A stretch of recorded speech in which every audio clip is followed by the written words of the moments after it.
Welcome to the post-game press conference. We are here with the winning coach, Coach Borgie Hermida, and best player of the game, Robert Bolick. Congratulations, gentlemen. Coach Borgie, it seemed that you had some success earlier defending Blackwater's transition offense, which gave you a lot of trouble throughout the game. What changed in terms of the way you were approaching that, especially during the fourth quarter? Actually, that small ball has done wonders for us. If you notice, Tony Semerad playing the center spot, and Fajardo, a 6'1 guy, 6'2 guy, playing the 4. So, kind of small for us, but as I said, it has done wonders for us. In our previous game, yun din yung lineup namin eh. So, aside from that, syempre, sabi nga ni Coach Frankie, buti na lang may Bolick kami. Yeah, speaking of Bolick, Coach, this is a team effort, this win. What's it like, Coach, when you have a guy like Robert, also Dominic Fajardo, and the other guys making life easier because you don't necessarily have to manufacture offense maybe in the typical ways that you would? You know what's good about Robert? Hindi dahil nandito si Robert, he produces a lot of scores. Kung makikita nyo, 30 to 40 last game, career high nga. But if you will take a look at the assist department, magaling din pumasa si Bolick eh. So every time, 90% of the time, yung bola namin kasi na kay Berto. And 90% of the time, good decisions ang ginagawa ni Berto. Again, Robert, congratulations ulit. Sunod-sunod yung explosive performance mo tonight, almost a triple-double. Nag-contribute ka din ng 2 dagger threes. Robert, saan ang gagaling lahat to? Una, gusto ko mag-sorry kay Coach Jong. Dalawang defensive lapses dun sa dulo. And buti lang nabawi ko sa 3 points, kung hindi, patay ako. So, tingin mo sa akin, pero talaga yung nagpanalo sa amin si Dominic eh. Ganda laraman ni Dom. Sabi, 14 points. 14 points. Ganda ng ginagawa niya sa amin, grabe. So, siya yung nagpapanalo talaga itong laro na to eh, yung contribution niya. Richie din, ganda ng laro. Talagang total team effort eh, John. So, masarap sa feeling na lahat kami nag-contribute para manalo. So, Robert, you had impressive games ang sunod-sunod this conference. Pero ngayong gabi, ano sa tingin mo yung mas magandang ginawa nyo kumpara ng mga nakaraan? wala, nagtulungan lang talaga kami. Sabi kasi ni Coach Frankie tsaka ng mga coaches namin pag nanalo kami ngayon, 4 days off siguro, yun yung gusto na pahinga namin kasi ang dami namin laro, 5 days, 12 days. So gusto namin 5-0 sana, pero nag 4-1, so good na. Pero yun nga, pag itong break na to na mahaba, kailangan mag-prepare din kami kasi kalaban namin yung mga semis na eh, yung mga pumasok na ng semis, lahat ng kalaban namin. So wala nang madaling, kumbaga wala nang madaling laro. Pabigat na ng pabigat. So ang layo pa. So masaya talaga ako sa teammates ko. Grabe yung contribution nila, and thank you sa lahat na nag-step up sa team namin. So team effort talaga.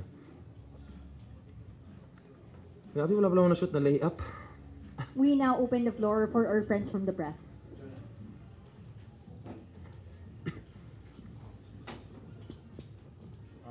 Robert, sabi mo nga pahirap na yung pagbalik to sa after ng long rest. Pero gano'ng kalaking bagay yun, may puhunan na kayo na 4-1 kayo sa standings? Konti na lang, di ba? Parang magic number 6, so 2 panalo. Pero lahat ng kalaban namin mabibigat na eh. Yung 5 doon, parang 3 San Miguel team, Tokyo Tex, tapos Phoenix, pumasok pa sa play semis, rain or shine, ang ganda nilalaro. So, mahirap na na-stretch by next month, so kailangan mag-prepare pa kami lalo. So, dapat kung tulong-tulungan lang kami, malayong mararating namin. Coach, si Dominic, nung on tour lang natin, nagpakita siya eh. But hindi siya ganun kagamit last conference and the early part nitong ano. So, ano bang nagbago ngayon na nagagamit, nagpapakitang gilas ngayon si Dominic? Actually, it's just the playing time eh. Makikita naman natin, he has been successful sa PBA 3x3 and even dun sa collegiate career niya, successful siya, no? Basta bigyan mo lang ng minuto si Dominic Fajardo, talagang makakatulong sa team to eh. And nag-step up naman talaga siya in the absence of Sean Anthony, who got injured in the previous game. And maganda kasi kay Dominic Fajardo, as Berto mentioned, no? Matalino rin kasi si Dominic Fajardo. He's a 6'1 guy, 6'2 guy, but getting the 6'7 numbers, you know what I mean? Getting 8 rebounds, getting 12 points, setting up good screens, yun yung mga naitutulong ni Dominic sa team. Wala bang panghinayang on your part na ang tagal ng break nyo na baka mawalan tayo ng momentum? Mas maganda nga yun eh. At least isang buwan kaming number 1, di ba? Hirang-hira lang Sino mangyari. number 1 ngayon? Ginebra ba? 2-0. Pero 4-1 nga kami. But kidding aside, tama ka. Medyo madidislodge nga yung momentum going towards our next game. But trabaho na rin ng coaches yon kung paano i-keep yung momentum within the team. Coach, for the record lang yung kay Coach Frankie, ano ba nangyari? And ano mo sabi mo sa pag-take over ni Coach Jong? Yes, Coach Frankie got injured yesterday. Actually, hindi ko alam yun eh. Accidentally ata, no? Oo, pag Natamaan siya ng bola dito sa thumb ata eh. So medyo unbearable daw yung pain, kaya hindi siya nakapunta. So credit still to Coach Frankie because he prepared us going to this game. Lahat naman ng game plan kay Coach Frankie, but also credit to who stood up as head coach today, which is Coach Jong. Alam naman natin, one of the best coaches in the league itong si Coach Jong. So anytime naman ready to. In fact, he's with us for just 3 months. December pa, pero kung makikita nyo, very familiar na siya dun sa mga plays na tinatakbo and yun sa mga players kung paano maglaro. Credit also talaga to those two coaches. Robert, for the past few days, we've been getting positive remarks from the coaching staff. And next night, si Coach Bordy sabi, very lucky na nandito ka. Tapos last week sabi ni Coach Frankie, buta nandyan si Berto. Ano lang masasabi mo sa ganong recognition sa'yo ng Road Warriors coaching staff? Siyempre masaya eh. Lahat kami, bilista kami.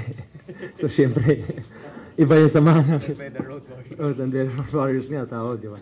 So, siyempre nakakasama na nagkikita-kita na kami nung college pa lang ako eh. So, iba yung samahan namin eh, yung championship vibe ng school namin, San Beda. So, yun lang, tulungan. Pero sa kanila talaga eh, kaya napapadali yung laro sa amin dahil sa kanila eh. Di ba? So, credit din talaga sa mga coaches kung hindi sila nag-prepare, di ba?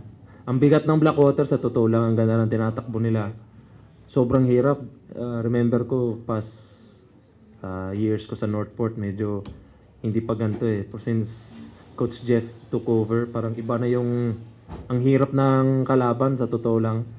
Medyo tsamba lang yan eh, na-shoot lang talaga, pero pag wala, hirap na hirap kami. So, that's a team to watch out for, itong Blackwater. Tapos, syempre, mga coaches namin nandyan naman eh. Decorated yung mga yan eh. Coach Frankie, Coach Jong, lahat ng mga coaches namin.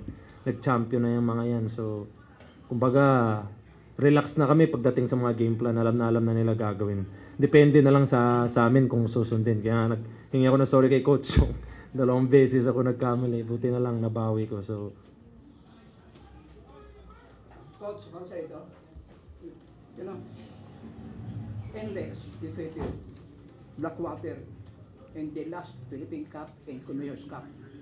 Did you remind and tell the players to play their best out there to reaffirm their unquestioned supremacy against Blackwater? Actually, that's automatic naman, no? Going to the game, lagi naman sinasabi, always give your best, but extra motivation for tonight's game because Blackwater is unbeaten pa for this conference. So, extra motivation for us. And sabi nga ni Berto, hindi biro yung tinalo namin. They're good. Lalaki ng lineup nila, di ba? Ang lalaki ng players nila doon sa lineup nila. And that team has a bright future ahead. NLEX snapped the 3 games winning streak from Blackwater. Are you really surprised the way your players played tonight against Blackwater? To tell you honestly, my personal opinion, I'm not because as we said nga, no, we have Robert Bolick who can win us until the end. And aside from that, yung familiarity, yung chemistry namin within the team, medyo maganda eh. Kahit na may mga injured players kami. Last question. Are you expecting Bodek play another human job for against Blackwater tonight? Oo naman, syempre, that's Robert Bolick eh. Thank you so much. Thank you. Yes, Robert Bolick is just a hell of a player. Thank you so much. Thank you also. That ends our post-game press conference. Thank you, everyone. Congratulations, gentlemen. Thank you everyone. Thank you guys. Thank you.